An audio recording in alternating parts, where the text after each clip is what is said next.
So now we're going to leave the tutorial dungeon behind and leap into one of our outdoor areas, a zone called Dalentarth.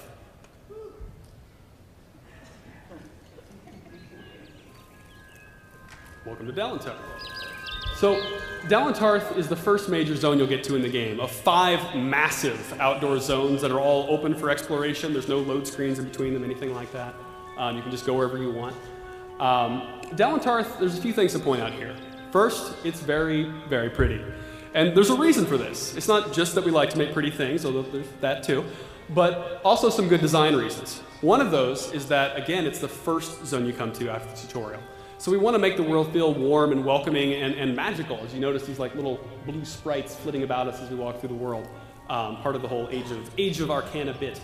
And making it feel like a place you want to explore. And although dangers do abound in Dalentarth, it is comparatively safer than the rest of the world and gives you kind of a nice intro into the game. Another thing about it, which is pretty cool, is sort of where RA is coming in. RA has told us many times, it's an RPG. So you know, as a player, sooner or later, somebody's going to walk up to you and they're going to ask you to save the world. And when that happens, you have to actually want to save the world. And what he has said over and over is, we need to make Amalur a world worth defending. And Dalentarth is an example of how we do that, making this the sort of place that you actually want to save from harm. Now, another thing you'll notice here, we are still a warrior-esque character, but we're decked out very differently than we were before. We have much fancier armor. This is cool. This is actually consecrated to Theoden, the war god. Very cool. And an azurite longsword on our back. In addition to that sword, we also have a very large hammer.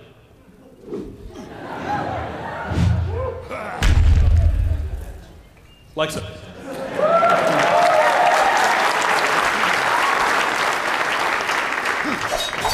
Now, in the tutorial earlier, you saw the most basic form of the combat with just one weapon. That's as we're kind of easing you into the game, teaching you how it works.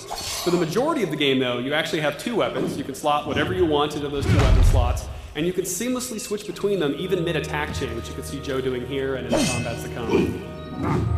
There's no button to switch off. There's no, well, let me go to my right hand and now use my right hand weapon. No. Just on the Xbox controller, it's X for your primary weapon, Y for your secondary. Happens right now. So that's pretty cool. Also, what you're going to see in the fights ahead are some special combo attacks. And we have to be careful when we use the word combo, because it means something a little different in Reckoning than it does in, say, an action game. We never, ever, ever force you to memorize button combos. You will not do XXYYD in Reckoning.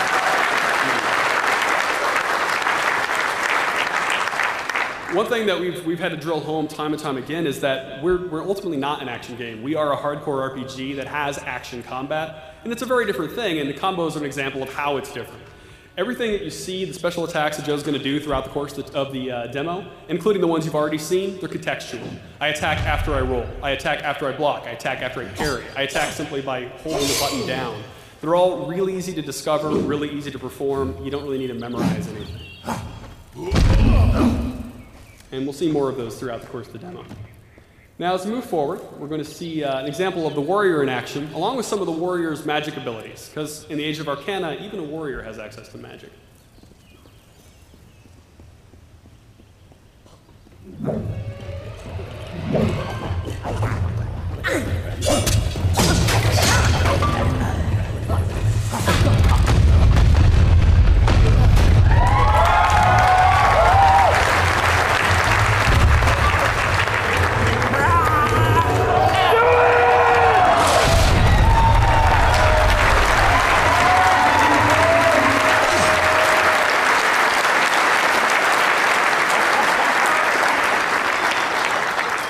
Joe, you sadistic bastard.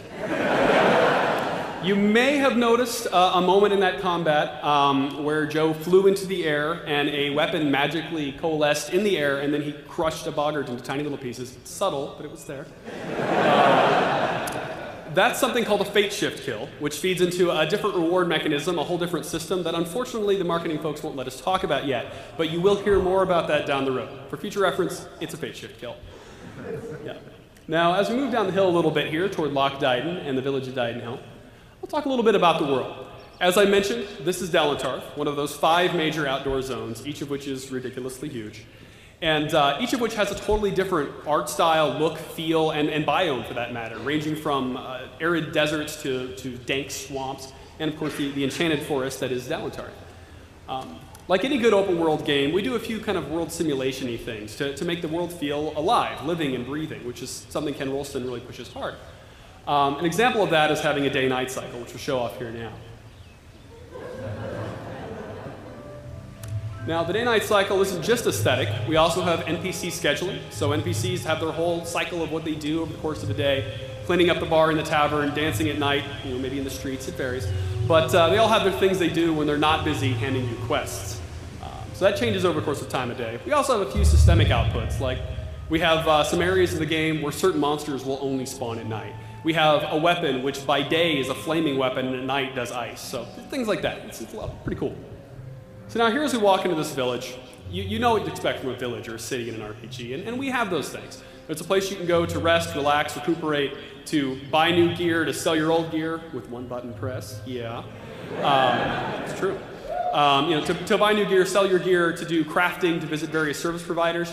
And although this demo, as you've seen and will continue to see, is mostly focused on combat, we do want to show you at least a little bit of one of those systems now.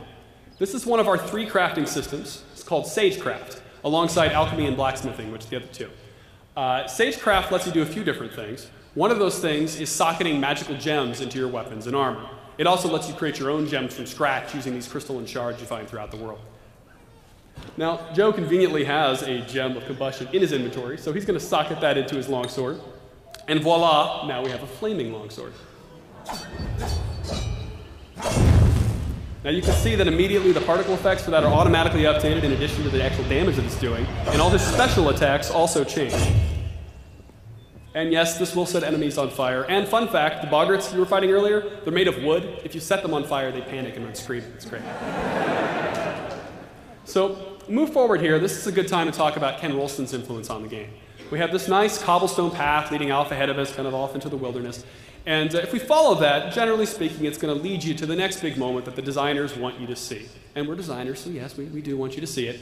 But you don't have to go that way. It is an open world game. There are countless paths and even places there aren't paths where you can go off the rails and find something cool.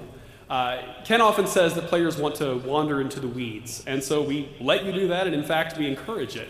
When you wander off, like on this deer path that we're doing through this giant hollow log, you'll often find some sort of reward. You'll find a cool vista you can see that wouldn't have been obvious from the main road. You'll find a hidden treasure cache. You'll find a rare reagent you can harvest for alchemy.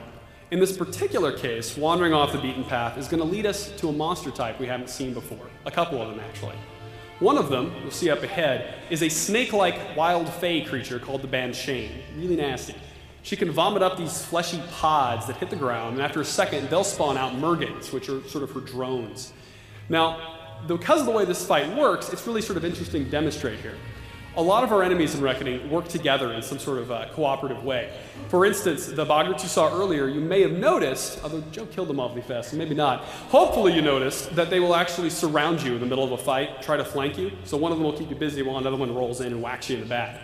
These guys work together in a different way. They actually have a formal group attack they can do, where the Banshane will charge up lightning, the Mergans all hold their tridents up in the air, and you'll see this just in a moment, and lightning arcs between them, and then kaboom, she throws a high damage blast at you, or technically they do. Because of this, depending on your character build, your gear loadout, there's several different tactical ways you can approach that combat. For instance, if you're a pure melee warrior like Joe is here, you can tank a lot of damage. So you might just want to just wade in there with your big kite shield, deal with the Merg and ignore them, and just focus on the Banshane until she's down and they can't do that group attack anymore. Or let's say you're a mage who focuses on AoE attacks, you might want to stay back from the Merg and kind of dance around, and you'll see some of that mage combat later, and use their AoEs to keep them interrupted so they can't get off the lightning attack. We'll see an example of the warrior approach here now.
right, now up ahead you're going to see these standing stones, and as we get closer you'll see they have very specific engravings. And that's worth bringing up because this is a place that RA plays into the world. As I've said at least a couple of times, we have a 10,000-year history that everything's wrapped into. And these are a specific example of that. We have a rule. Nothing can exist in the game that doesn't have a purpose, a story, and a reason for being there.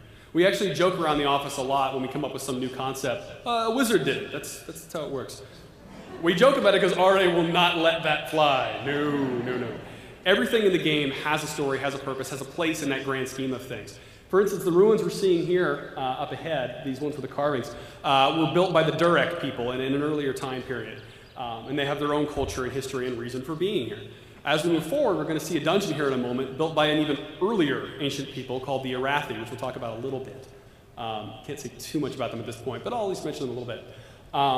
And this helps make the world feel real, feel believable, because it isn't random. It's like if you watch the Lord of the Rings movies, they did a great job of carving dwarven runes into the walls in places you can barely even see them, you know, but the actors could see them, and it made it feel to them more believable.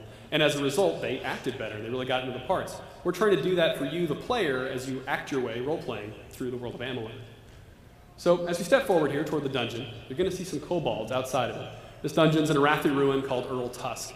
And the kobolds outside, aside from giving Joe something to fight, are a little bit of visual signposting. They let us know the kinds of enemies, or at least some of the kinds of enemies, we're going to find inside that dungeon, which is important because some enemies are nastier than others, and as a player, you want to know what you can expect inside. Let's check it out.